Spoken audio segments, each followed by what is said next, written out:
जब तक हमारे अंदर भोगों की भोगने की प्रबल लालसा है तब तक बहुत दुर्गति है। अभी आप समझ नहीं रहे हैं, बहुत दुर्गति। जितने दंड हैं, जितने रोग हैं, जितनी गतियां दुर्गतियां, ये सब भोगों के कारण ही होती है। विचार करके आप देख लेना। नित्य युक्त, हमें नित्य युक्त वैसे हम हैं ही, पर स्वीकार करना होगा कि मैं प्रियालाल का, प्रियालाल मेरे, और फिर उनका निरंतर नाम जप, निरंतर नाम कीर्तन और बार बार प्रणाम। पूज्यपाद श्री उड़िया बाबा जी के वचन कि भगवान के श्री विग्रह के सामने से जय बार निकले तय बार प्रणाम करें, गुरुजनों के सामने जय बार जाए तय बार प्रणाम करें। उससे आपका अहम नष्ट होगा, शरीर निष्पाप होगा और आपकी आयु बढ़ेगी, आपकी बुद्धि शुद्ध होगी, आपका श्री वैभव बढ़ेगा। अब हम इतने अभिमानी हो गए हैं कि हमारा प्रणाम करने की तो बात जाने दो, मृदु वचन बोलने की भी सामर्थ्य नहीं रह गई। नाक में गुस्सा है, कड़ुआ स्वभाव है, हिंसात्मक वृत्ति है, नम्रता, दैन्यता, शीलता, ये सब सद्गुण अंतर ध्यान हो गए। आसुरी भाव, राक्षसी भाव की वृद्धि हो रही। कैसे हम सुख शांति आनंद का अनुभव करें? पूज्य श्री राधा बाबा कहते हैं, मेरी बात मान लो भैया, तुम केवल हमारे प्रभु श्री हरि पर श्रद्धा कर लो, बिना कुछ देखे भगवान तुमको प्यार कर रहे हैं, ये तुम्हें अनुभव होने लगेगा। आप केवल प्रभु को अपना मानिए कि प्रभु मेरे वही हैं, पर आप नहीं मानते। मान लो तो आनंद से युक्त हो जाओगे। मैं बार बार आप लोगों से प्रार्थना करता हूं कि मेरी बात समझने के लिए आप अधिक से अधिक नाम जप करें। बड़े बड़े संत महात्माओं से मिला हूं, उनका यही अनुभव है कि जो जितना अधिक भजन करेगा उतनी जल्दी ही वो दुखों से हट करके आनंद में डूबेगा। पुनः ध्यान दीजिए, बड़े बड़े संत महापुरुषों का अनुभव है कि जो जितना अधिक नाम जप करेगा, भजन करेगा, उतना ही वो दुख अशांति से दूर होकर आनंद में डूबेगा। प्रभु में श्रद्धा इतनी बढ़ाओ कि वो प्रेम रूप धारण कर ले और मेरे हृदय में लगन लग जाए कि अब मुझे भगवान के दर्शन करने हैं। क्योंकि उनके दर्शन का ऐसा फल है, फिर कभी स्वप्न में भी दुख नहीं मिल सकता, आ ही नहीं सकता, दुख आ ही नहीं सकता। बहुत बहुत बढ़िया अवसर है। सत्संग के प्रभाव से, भगवत कथा श्रवण के प्रभाव से, नाम जप के प्रभाव से ये चाह प्रकट होती है। ये चाह प्रकट होना बड़ी दुर्लभ बात है कि बस इस जन्म का लक्ष्य है निरंतर भजन करते हुए भगवत प्राप्ति करना। आज तक जितने भी बड़े बड़े महापुरुष हुए हैं, सबके जीवन में मूल प्रभु के नाम का जप रहा है, नाम का स्मरण रहा है। इसलिए मैं फिर हाथ जोड़कर प्रार्थना करता हूं, चाहे तुम कोई भी हो, कहीं भी हो, कैसे भी हो, ध्यान दीजिए, चाहे तुम कोई भी हो, बालक हो, बूढ़े हो, जवान हो, किसी भी वर्णाश्रम के हो, कैसे भी हो, गंदे हो, व्यभिचार करते हो, हिंसा करते हो, गलत नशा करते हो, देखो बिल्कुल कृपा ही कृपा है। बस तुम एक बात मेरी मान लो, फिर तुम सुखी हो जाओगे। क्या? तुम मन से भजन नहीं कर पाओगे, तुम वाणी से भजन करना शुरू करो। राधा वल्लभ श्री राधा वल्लभ श्री राधा वल्लभ राधा राधा राधा राधा राधा राधा राधा राधा राधा राधा राधा। आप सोचो कि मैं मानसिक जप करूं, उसके लिए एकाग्रता और पवित्र हृदय चाहिए। वो इसी से हो जाएगा, इसी से प्रारंभ हो जाएगा मानसिक जप। आवश्यकता है अधिक, जब जरूरत हो तो बोलो, नहीं तो कम बोलो। व्यर्थ में मत बात करो, नाम उच्चारण करो। तुम्हारे ओंठ हिलते रहने चाहिए। वो एक अवस्था होती है जिसमें परावाणी में नाम समा जाता है। ये वैखरी है, जो हम बोल रहे हैं वैखरी है। फिर एक जो ओठ चल रहे हैं केवल मध्यमा है, और जो गले से भजन होता है पश्यंती हृदय देश से परा मूलाधार केंद्र में जाकर के, जहां से वाणी का प्रकाश होता है वहीं जाके नाम बैठ गया। आप तो जपना थोड़ी है, अजपा जाप निरंतर भजन होता है। परा पश्यंती मध्यमा वैखरी। तो पहले उपासक को, कोई भी हो, कैसा भी हो, कहीं का भी हो, आप व्यसन नहीं छोड़ पा रहे, नशा नहीं छोड़ पा रहे, गंदी बातें नहीं छोड़ पा रहे, चिंता मत कीजिए। जब आप बलशाली होंगे तो अपने आप ये सब छोड़ देंगे। बल क्या? श्री हरिवंश नाम बल लहो, तो अपने मन भाई सब कहो।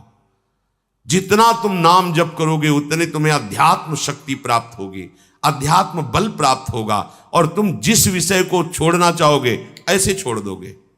जहां आप मन लगाना चाहोगे लगा सकते हो। आप देखिए, हृदय में देखिए, हम लोग इतने कमजोर हो चुके हैं। छोटे छोटे व्यसन, छोटी छोटी बातें, छोटी छोटी आदतें, ये हम नहीं छोड़ पा रहे। आज कसम खाते हैं, 4 दिन बाद फिर वही करने लगते। तो तुम्हारी कसम में इतनी सामर्थ्य नहीं कि रोक ले। नाम में सामर्थ्य है। जितना नाम जप करोगे बुद्धि शुद्ध होगी, अध्यात्म बल बढ़ेगा, और आप निर्विकार की तरफ बढ़ोगे, विकारों का त्याग कर सकते हो। जैसे जैसे अंतःकरण पवित्र होगा वैसे वैसे अपने आप आपके ये गंदी बातें छूटती चली जाएंगी, और आपका प्रभु से प्रेम हो जाएगा। जब प्रभु से प्रेम हो जाता है तो प्रभु दूर नहीं रहते। हाँ, बातें करते हैं, उपासक उनके साथ खेलता है, पर ये दूसरा नहीं जान सकता। वही जान सकता है जिसे जना दे, नहीं तो उसका एकांतिक खेल चलता रहता है प्रभु के साथ। छिन छिन रुदन करंत छिन गावत आनंद भरी, छिन छिन हार हसंत यह जो कृपा हरिवंश की। वो अपने प्रभु को लेके कभी हंस रहा है, कभी प्रभु को रिझाने के लिए गा रहा है, कभी नृत्य कर रहा है, कभी उसका भाव लगा तो चिल्ला चिल्ला के रो रहा है, कभी समाधिस्थ जैसा पूर्ण कृतकृत्यता का अनुभव किए हुए शांत बैठा है। ये भाव दशाएं आने लगती हैं। किनकी? जिनका नाम जप करते करते अंतःकरण पवित्र हो गया है। जब तुम्हें नाम प्यारा लगने लगे, कैसा नाम प्यारा? कोई बोला राधा, ऐसा लगा जैसे अमृत पिला दिया गया हो, श्रवणेन्द्रिय से अमृत। राधा नाम सुधा रसम।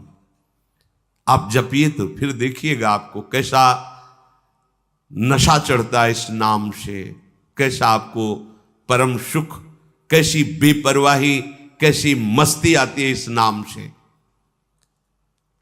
आपको फिर नाम जपने की चेष्टा नहीं करनी पड़ेगी, स्वतः नाम पकड़ लेगा। जब तक ऐसा हृदय में भाव ना आवे तब तक तुम्हें हठ करना पड़ेगा, जबरदस्ती जिद्दी स्वभाव रखना पड़ेगा। राधा वल्लभ, राधा वल्लभ, राधा वल्लभ। मन कह रहा है नहीं, ये देख लो, ये सुन लो, ये चख लो, ये छू लो, ये भोग लो, कुछ मैं सुनना, जिद्दी स्वभाव, राधा राधा राधा राधा। जैसे भी हो, अधिक से अधिक आप अपनी जिह्वा से नाम जप करें। प्रभु की कृपा आपको कैसे संभालेगी ये खुद आप वर्णन करेंगे आगे चल करके। ओहो, मुझ अधम को कैसे कृपा कितनी ऊंचाई पे ले आई नाम जप के द्वारा। आप लोग चाह करें बहुत कम समय में भगवान मिल जाएंगे। कल कोई उपासक बाहर से आए हुए थे, उन्होंने प्रश्न किया कि कितना नाम जपने पर भगवान मिल जाएंगे, संख्या। तो जहां भी संख्या वर्णन भी की गई वहां आपको उत्साह बढ़ाने के लिए की गई। बकाया कितने में मिलेंगे, उस असीम परमात्मा को सीमा में नहीं तोला जा सकता।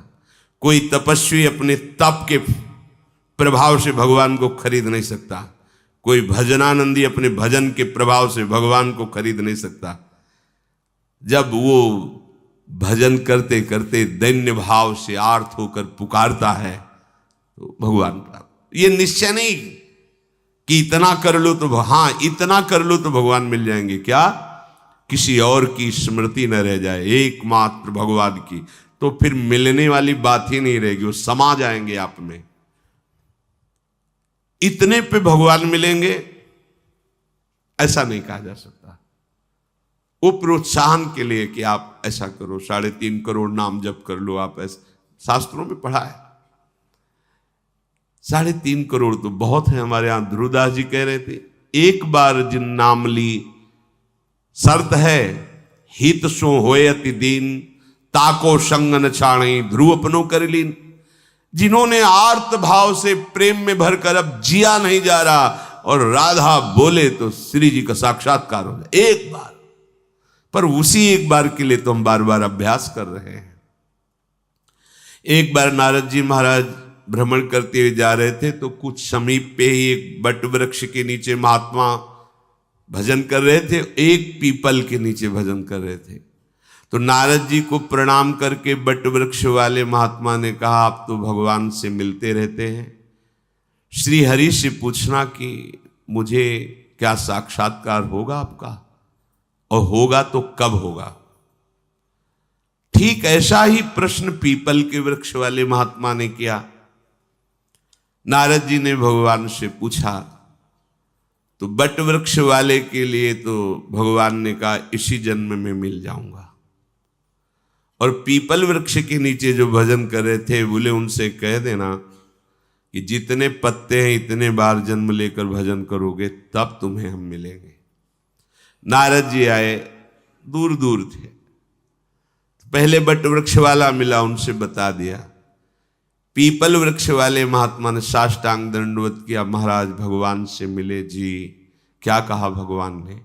भगवान ने कहा आपकी भजन की जैसी धीमी चाल है, इसमें तो जितने पीपल वृक्ष के पत्ते हैं इतने जन्म लगेंगे। नाच पड़ा। किस बात पे? जन्म लेने वाली बात उनको समझ में ही नहीं।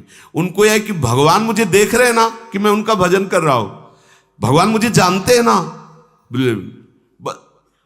चीख पड़ा, चिल्ला चिल्ला के रोने लगा, कितने कृपालु हरि हो, आप कितना दुलार करते हो, मैं आपकी दृष्टि में हूं, आप मुझे जानते हैं कि मैं आपका भजन कर रहा हूं। और उसी समय भगवान प्रकट हो गए और गले से लगा लिया। रुदुष्ट शर्म राजन कृष्ण दर्शन लालसा। उसी इतना आनंद में भगवान मुझे जानते हैं कि मैं उनका भजन कर रहा हूं, आनंद से प्रफुल्लित भगवान उसी समय प्रकट हो गए और गले लगा लिया। नारद जी ने कहा कि हमको तो झूठा कर दिया आपने, अभी आपने कहा था कि ये जैसी चाल से चल रहा है तो इसको जितने पीपल के वृक्ष के पत्ते होते। बोले हाँ, अगर वो वैसे ही रहता तो उसके अंदर इतना आर्त भाव, इतनी आनंद की उमगन हुई कि जो चाहिए वो अभी हो गया, तो मेरा साक्षात। अब बोलो, भगवान ने तो कहा था ऐसा। भजन आपके हाथ की बात है। यदि आप एक एक नाम आंसुओं में डुबो करके जपोगे ना तो पता नहीं किस सेकंड में भगवान आपसे मिल जाए, किस सेकंड में। बिन रोए किन पाइया प्रेम प्यारा मीत, राधा राधा राधा, लाडली अब जिया नहीं जा रहा आपके बिना। तो फिर लाडली जो करुणा समुद्र है वो कृपा करके आपके मानस पटल पर पधारेंगी, हृदय रूपी निकुंज में खेलने लगेंगी, नेत्रों में समा जाएंगी। इसीलिए तो हमें निरंतर भजन करने का अभ्यास करना है। स्मर्तव्या सततम विष्णुर विस्मर्तव्यो न जातुचित, सर्वे विधि निषेधा स्यूरेतयोरेव किंकराहा। बस हमारा एक ही कार्य है, स्मर्तव्या सततम, सतत अपने प्रियतम का स्मरण करना। अब थोड़ा कठिन बात हो गई, ये जप के परिणाम है, जप जिह्वा से उपांशु से, लेकिन स्मरण अलग चीज हो गई, याद में बैठा है उनकी। जैसे कोई दिल को मसला करे, शायद इसको ही इश्क कहते हैं। पूज्य भाई जी हनुमान प्रसाद पोद्दार जी ने प्रेम दर्शन में लिखा। शायद इसको शायद शब्द इसलिए लगाया कि अनिर्वचनीयम प्रेम स्वरूपम।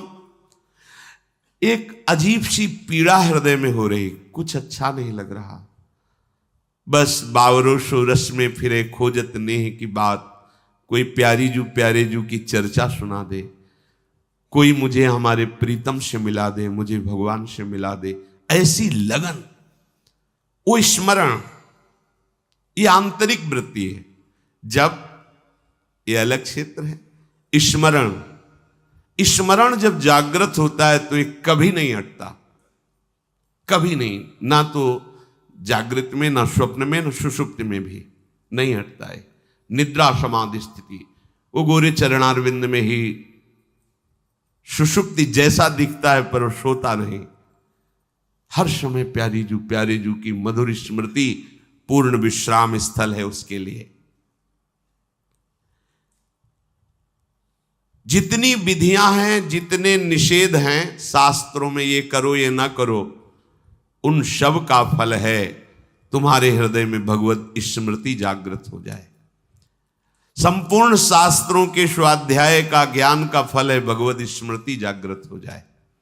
जैसे गीता जी पूरी सुनने के बाद अर्जुन जी ने कहा, नष्टो मोहा स्मृतिर लब्ध्वा त्वत्प्रसादान मयाच्युतः। हे अच्युत, हे गोविंद, आपके कृपा प्रसाद से मोह नष्ट हो गया, अब स्मृति जागृत हो गई। स्मृति, हम लोग परिवार की स्मृति में, भोगों की स्मृति में मगन हैं। देख लो, स्मृति बिना प्रयास के होती है। हम परिवार के चिंतन के लिए पद्मासन लगा के नहीं बैठते, भोगों के चिंतन के लिए हम कोई चेष्टा नहीं करते। बिल्कुल बाह्य चेष्टा रहित अंदर में पूरा का पूरा चिंतन भोगों का, परिवार का, सुख सामग्रियों का जैसे चल रहा है, ऐसे जब भगवत स्मरण चलने लगे, ये बात बन गई। यश स्मरण मात्रेण, तभी लिखा है स्मरण मात्रेण जन्म संसार बंधनात् विमुच्यते। जिनका स्मरण मात्र जन्म और मरण के चक्र से छुटा देता, विमुच्यते। स्मरण, अनंत जन्मों में अनंत बार हमारे पति पत्नी पुत्र परिवार सब मिले, लेकिन कोई पास नहीं है। समझो, तो इस जन्म का भी तुम्हारे पास कोई नहीं रहेगा। ये केवल एक जादू का तमाशा जैसा रच गया है, ये माया का तमाशा है। वो मायाधीश ऐसी माया रचता है। हम तुम तो बहुत छोटे बुद्धि वाले हैं। ज्ञानिनामपि चेतांस देवी भगवती हिसाब बलादा कृष्ण मोहाय महामाया प्रचति। बड़े बड़े ज्ञानियों के चित्त को बलात् अपनी तरफ आकर्षित करके भ्रम पैदा कर दे, उसे कहते हैं माया। दैवी हर्षा गुणमयी मम माया दृतया। तुम्हारी माया बाजी पसारी विचित्र, सुनिमुनि मोहे काकी कोड। किसकी गोद में बैठकर आपका विस्मरण हो जाता है?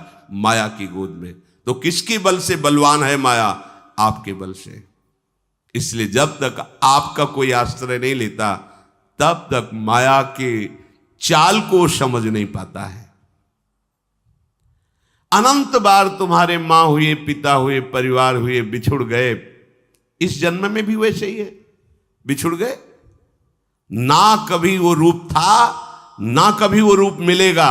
बीच में जो भास रहा है वो श्री कृष्ण ही उस रूप में है। जिस रूप को तुम माता पिता परिवार मान रहे हो मेरा प्रभु है, ऐसा मान लोगे तो जीवन मुक्त हो जाओगे। नहीं मानोगे तो मोह में फंस करके फिर दुर्गति को प्राप्त होगे। अनंत बार ये मैं, ये मेरा कह करके तुम मरते रहे और तुम्हारा मोह बंधन दृढ़ होता रहा। अब तो समझ जाओ, इस जन्म में एक बार तुम थोड़ी हिम्मत करो और हृदय से, सच्चे मन से प्रभु श्री कृष्ण को, श्री हरि को अपना मान लो। एक बार हृदय थोड़ा मजबूत करो। ये मजबूत होता है सत्संग से। और पुकारो कि प्रभु मेरे हो आप। पुकारो मीरा जी की तरह, मेरे तो गिरधर गोपाल दूसरो न कोई, ये है ही नहीं दूसरा। जैसे आप कह दो फिर ये सब वास्तविक नहीं है, केवल भास रहा है, तो हंसी आती है। जब वो दिखाते हैं तब हंसी आती है कि वाह, बड़े प्रवीण हो आप, छुपने में बड़े प्रवीण हो, छुपा छुपी का खेल। ऐसे छुपे हुए तुम जान ही नहीं सकते, ये प्रभु हो सकता है भला? वो है, वही है। मत्ता परतरम नान्यस वासुदेवा सर्वम ईशावास्य विदम सर्वम यत् किंचे जगत्याम जगत। पर कैसा छुपा छुपी का खेल खेल रहा है, वो दिखाई नहीं दे रहा। यदि इस जन्म में तुम हमारी बात मान गए तो दशा बदल जाएगी तुम्हारी, ये रोना मिट जाएगा। ये जो हम अभाव में रो रहे हैं ना, ये हो जाता तो ठीक है, ये हो जाता तो ठीक है, ये हो जाता तो ठीक है। एक बार तुम श्री कृष्ण को अपने हृदय के भावों को समर्पित करके देखो, निहाल हो जाओगे। मेरी प्रार्थना है इस जन्म में भूल मत करना। पूज्य श्री राधा बाबा के मेरी प्रार्थना है इस जन्म में भूल मत कर देना। हृदय की सारी शक्ति को समेट करके एकमात्र प्रभु के चरणों का आश्रय ले लो। फिर कृपा में तुम्हें कैसे चलाते हैं तुम देख लेना। तुम्हारी नियत भर ठीक हो जाए, नियत प्रभु को पाने की, प्रभु को अपना मानने की, फिर आप देख लेना। इसलिए मैं अंतर हृदय की बात तुमसे कहता हूं कि प्रभु के बिना तुम्हारा दुख, तुम्हारी अशांति, तुम्हारी समस्याएं कोई नहीं हटा सकता। ये तुम भूल मत करो कि कोई ऐसे हाथ कर देगा, कोई तुम्हें फूल माला दे देगा, कोई जंतुर दे देगा, कोई कुछ कर देगा। हम अश्रद्धा नहीं करते, पर भाई देखो, तुम्हारे कर्म जितने प्रबल है तुम्हें दंड देने के लिए, किसी जंतुर में इतनी ताकत नहीं है, किसी राख में इतनी ताकत नहीं, किसी फल फूल में इतनी ताकत नहीं, किसी आशीर्वाद में ताकत नहीं। खुला समझ लो, बड़े बड़े महापुरुषों के, संतों के वचन और शास्त्रों के वचनों के अनुसार हम तुम्हें कह रहे हैं। को न काहू के सुख दुख कर दाता, और निज कृत कर्म भोग सुन भ्राता। बस किसी के प्रभाव से तुम सन मिटे की विधि के अंका, तुम्हारे आशीर्वाद से विधि के अंक नहीं मिट जाएंगे। अगर कोई मिटा सकता है तो वो भगवान है। मुकदमे में हार गए हो, फांसी की सजा अब भी बच सकते हो अगर राष्ट्रपति क्षमा कर दे। ये अनंत ब्रह्मांडों का स्वामी है श्री कृष्ण। अगर ये क्षमा कर दे तो हम सर्व पापेभ्यो मोक्षयिष्यामि मा शुचा, कोई तुम्हारा बाल बांका नहीं कर सकता। यद्यप तुम मुकदमा हार गए हो, यमराज ने फाइनल कर दिया कि तुम्हें अमुक नरक मिलेगा, लेकिन तुम्हें नरक स्वर्ग की बात क्या, भगवान अपनी गोद में बैठा लेंगे यदि तुमने हमारे प्रभु का आश्रय लेकर नाम जपना प्रारंभ कर दिया। जिस समय ध्यान से सुने, बड़े महापुरुष के वचन है।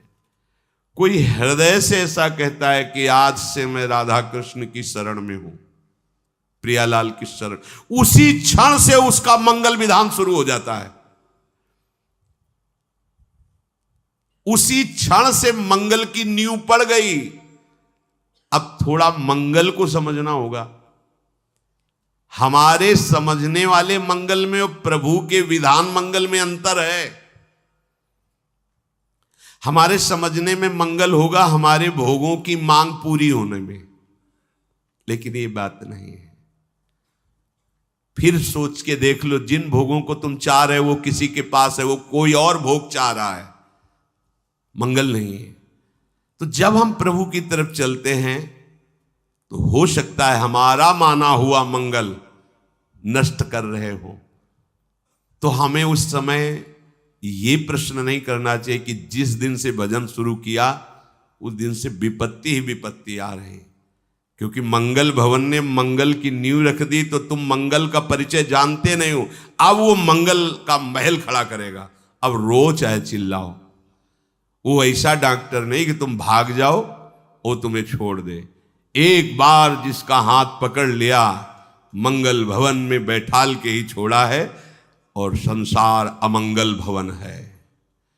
यहां कभी किसी का भोगों से मंगल नहीं हुआ, ना होगा, ना हो रहा है। पर भ्रम से हम ऐसा मानते कि इतने रुपए अगर भगवान दे दे तो हमारा मंगल हो जाएगा, हमें सुंदर सुंदर ये सब भोग सामग्री मिल जाए तो जय श्री हरि की बड़ी कृपा हो गई। तुम्हारे सोचने से नहीं होगी, हरि जिस तरह मंगल होगा वैसा करेंगे। कई लोग कहते हैं कि नाम जप में हमारी प्रीति नहीं होती, तो हम कहते हैं चाह करो नाम जप की। पर ये चाह कैसे उत्पन्न होती है? ये संतों के संग से होती है। भजन न होई संग बिनु, भजन बिना नहीं प्रेम। जब हम भजन करने वाले संतों का संग करते हैं तो हमारे हृदय में भजन की चाह पैदा होती है। क्योंकि संत संग से बहुत जल्दी पातक नष्ट होते हैं। दरस परस अघनास, बिना प्रयास के पाप नष्ट होते। उनके दर्शन करने से, उनकी बात सुनने से, उनकी चितवन से पाप नष्ट होते हैं। हम जैसे तीर्थ स्नान आदि करते हैं तो उससे भी पाप नष्ट होते हैं, पर अंतर है। पाप तो नष्ट हो सकते हैं लेकिन पाप की प्रवृत्ति बनी रहती है। तो जैसे ऊपर से ऐसे काट दो तो और कई किंगा प्रकट हो गए। तो पाप का मूल जो दुर्वासनामम सदा परिकर्षयन्ति पाप प्रवृत्ति, संत जनों के संग से सीधे जड़ में प्रहार होता है, पाप प्रवृत्ति का विनाश होता है। इसलिए गंगा पापम शशीतापम दैन्यम कल्पतरुस्तथा, लेकिन पापम तापम तथा दैन्यम हरति साधु समागमा। यदि भगवत प्रेमी संतों का संग मिल जाए तो पाप ताप साप सब नष्ट हो जाते हैं। कोई भी चाह जब तक संसार की है तब तक असली भजन की चाह नहीं प्रकट होती है। बोले ये तो बाबा जियों के लिए है भजन की चाह, हम तो भाई गृहस्थ, हमें तो भोग चाहिए ही। देखो, चाहिए नहीं तुम्हें, बात समझ लीजिए। तुम्हें सुख चाहिए, तुम्हें शांति चाहिए, तुम्हें आनंद चाहिए, तुम्हें मृत्यु नहीं चाहिए, दुख नहीं चाहिए, अशांति नहीं चाहिए। बोलो सबको यही चाहिए ना? तो ये यहां नहीं है, ये प्रभु के यहां है। प्रभु के नाम में, प्रभु के रूप में, प्रभु की लीला में, प्रभु के धाम। अब आपको चाहिए, ये ढूंढ इधर रहे तो कैसे मिल जाएगा? तो बोले फिर हमारा जीवन कैसे चलेगा? तो इस भजन का प्रभाव ही ऐसा है कि ये जितनी भोग सामग्रियां तुम चाह रहे हो तुम्हारे पीछे डोलेंगी। अभी तुम समझते क्या हो? ब्याज में तुम इस लोक से परलोक तक सम्माननीय हो जाओगे। सारी सुख सिद्धियां तुम्हारे चरणों में, मूल में भगवान मिलेंगे। हरिवंश महाप्रभु के यही परलोक। भला कसम दिलाने की क्या थी जरूरत? लेकिन महाप्रभु इसीलिए कह रहे कि अज्ञानी जीव मानेंगे नहीं, तो आचार्य स्वरूप होके कह रहे मेरी सो तुम्हें हमारी कसम है, हमारी बात पर विश्वास कर लो, तुम इस लोक और परलोक में सदा सुखी रहोगे। तो संतों का संग मिला तो मतलब हमारे भाग्य खुल गए। दरस परस अघनास बास निज संग करो दिन, तीन मुख हरिजस सुनत श्रवण मानो न तृपित छिन। कलि अभद्र वर्णत सहस कलि कामादिक द्वंद्व। तब जितने कलयुग के द्वारा कुचाले हैं, संत संग करने वाले के ऊपर रंग नहीं लाएंगी। पर शर्त है केवल संत संग ही हो, बाद में कुसंग नहीं होना चाहिए। कई तरह का कुसंग होता है, एक वृत्ति का होता है, एक व्यक्ति का होता है। दुर्वासना का दर्शन, दुर्वासना का चिंतन, दुर्वासना का श्रवण, ये सब हमारे सत्संग पर बाधा पहुंचा देता है। सत्संगी को बहुत सुरक्षित रहना चाहिए जब तक भावना सिद्ध ना हो जाए।